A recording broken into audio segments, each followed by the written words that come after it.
Welcome back to our Creator Conversations. It's always a pleasure to introduce you to new learners doing amazing stuff. Isra joins you today. Isra is at UCT Online High School. Isra will introduce herself. And today it's really all about climate justice, climate change, and what you can do, what I can do to make a difference. Isra, just give us more details about yourself. Which grade are you in? Are you enjoying UCT Online High School? Hi, I'm Isra Nordien. I'm a grade 10 learner at UCT Online High School. I joined at the beginning of the year, and I have to say, the amount of opportunities that this school has allowed me to experience is actually insane. I mean, just within this year alone, I've gotten to do so many things that I never thought I would be able to do. Just last week, I got the amazing opportunity of being allowed to go and visit the Susan and Michael Dell Foundation. Oh, wow. Yeah. And I mean, I got to lead this amazing initiative, which I just find really nice that the school is so, we put so much emphasis on making sure that our learners are able to do what they would like to do and just become the best future leaders possible. I've been loving it.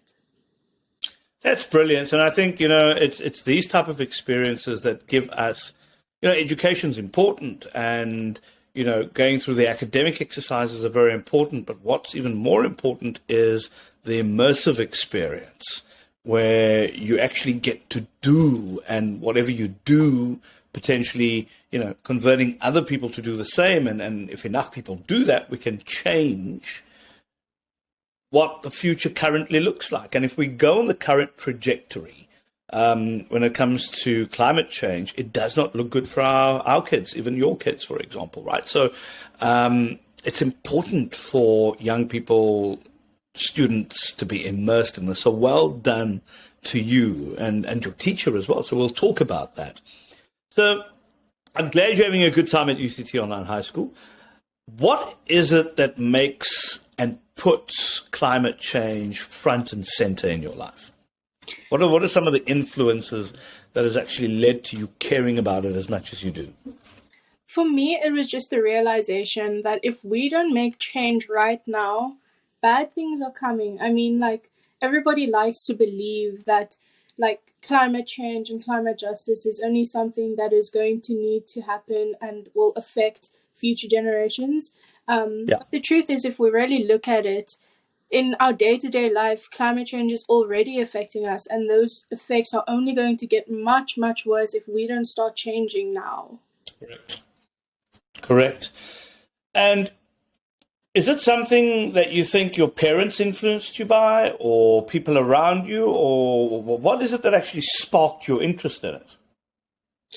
It was actually just seeing the world around me, seeing how people treated our planet, how okay so many people are with littering, and how we on a daily basis cause so much air pollution, things like that. It really made me realize, with social media also being in my hand 24/7, just seeing the actions other people were doing and things like that really sparked my interest in it, because it made me really step back and realize we as people are not doing our part.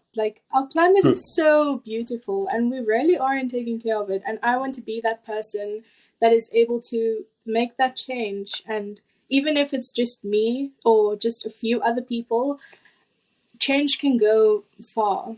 Even if it's just one person, we can do something. Exactly. Now, you decided to do something, though. You decided to make your voice heard, right?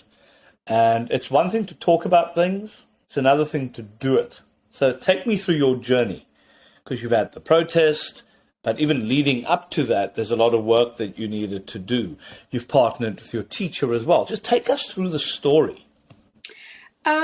So it started in early September, I would say.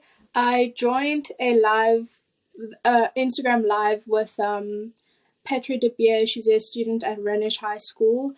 And they were talking about just the climate and climate justice and things like that. And I heard her say something about having a climate justice walkout. And that really sparked my interest. From there, I got in contact with them. and found out that there is this thing called the Sundial movement, which is basically a youth-led movement where youth are able to take action and be heard, and what we do is basically heard by the government and things like that. Wow. Yeah. From there, I spoke to my support coach first, and I told her about it, and she loved the idea. But unfortunately, due to the fact that we are an online high school, it would have been really hard for us to participate in the walkout. This then led me to speaking to Mrs. Steenkamp, my life sciences teacher, who also was presenting with me on the day. And we decided that we were then going to take it into our own hands as UCT Online High School and do a online sit-in where we basically educate the youth on what is climate justice and why it's so important to us. And the process leading up to that was a lot of work. I mean, we had research upon research and meetings and so many, just wow. It was so much, but it was really all worth it. I think what you learn through doing that is something that we can't teach you at school, and that's real leadership, right? Leadership is really about getting people to rally around you, around a cause, and also doing things, leading by example. And I think you've certainly exuded all of that. So well done to you. So you've done this, and it's been successful. I'm not sure how you measured success, so maybe you can explain that to me. I mean, the fact that you've, I would imagine, have educated a whole lot of young people, that in and of itself is successful. But is that how you measured the success of this? For me, just the fact that I was able to get the message out was success. Just letting people know and having people hear about it was enough for me. But then when people started to come to me about it, and people actually spoke to me and they were like, wow, after this, I really realized that I need to start taking action. That's when I realized that we had gained success. We've done our part, and that was like the best thing to come out of this. So, Isra, I think a wonderful journey, right? And my big question, though, is why should other young people care? And that's the first part of the question. The second part is, for those who do care, and I'm encouraging young people, I'm encouraging parents as well, but it's the young people listening to us, you as one of our learners, and all of you watching us at the moment as learners, I certainly implore you to care about this, because it's not just about my future and your future, it's about the future of future generations as well. So why should people care, and what can one do pragmatically to not just talk about caring, but to show it? So, firstly, why should we care? Like you've said, Kino, it is our futures that are at risk, right? So, like, yes, we should care for future generations to make sure that they get to experience the planet for what it is, for the beauty of what it is. But we need to do it for ourselves as well. Because, I mean, like, if we look at China, for example, and see how bad their pollution rates are and how they literally don't even have clear blue skies anymore because of how bad it is, I think that it's important that we as people realize how drastic things can get if we do not take action. I mean, like, taking action doesn't mean that you need to participate in these movements, but taking action could just be recycling or throwing away litter when you see it, or trying to walk to the stores that are near your house instead of driving, because all of those small things are what really make a difference. So to answer the second question, there are many movements that youth can participate in, such as the Sundial movement and the African Climate Alliance movement, which are amazing to participate in, to get notified and educated on the climate justice movement, and just to spread the word. But if that's not your type of thing, then really just small actions like taking out dirt, like picking up and recycling, like walking around instead of driving, those are small things that do make an effect, and that's where you can start.